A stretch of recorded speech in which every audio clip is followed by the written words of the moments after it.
Hi nerds! Today I want to talk about something that I think really helps my writing, particularly my descriptions, and that is drawing out my scenes and my settings.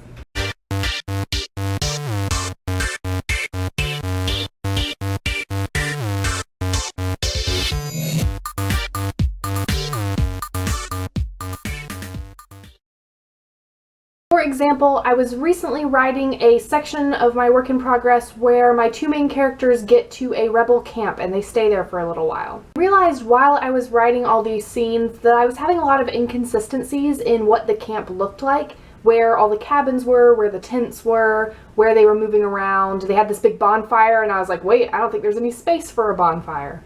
And then I realized I really should draw this out so I can remember what it looks like and have a clear visual. So here's my example of my rebel camp. It's very simple. I mean, it has, squiggles for trees and boxes for cabins. I got some characters up here as stick figures. They're hanging out.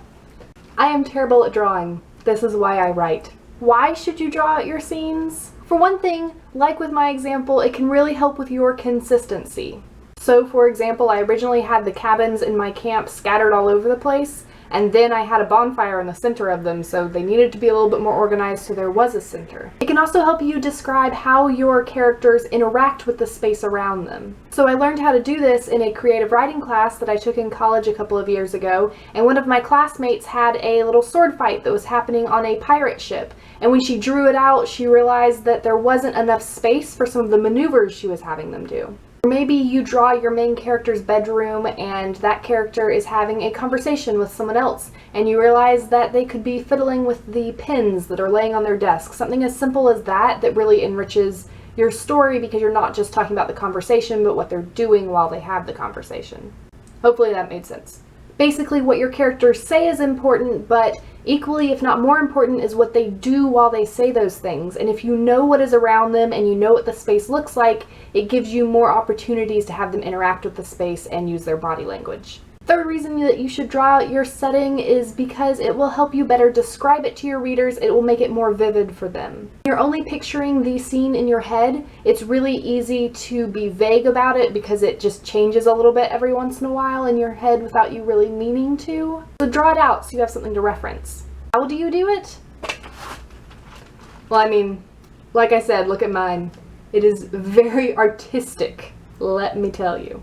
I mean, really, you're just looking for a basic description of where things are in relation to other things. You can even label a lot of stuff. That's what I did. I'm just like, there are tents all over the place. So remember that as they walk around. I got a slope here. It goes uphill towards the trees. Basically, sketch out where the stuff is and then sketch out where your character is in relation to the stuff. It is really simple and it will benefit your writing in a lot of ways. Do any of you do this? Do you draw out your scenes before you write them or while you're writing them? I have a tendency to do it in the middle when I suddenly realize, oh wait, I don't know what this looks like. And if you have never done this, give it a try and let me know how it works out for you. That's it for today, and I will see you guys this Sunday at 7:30 Eastern Time, just like always.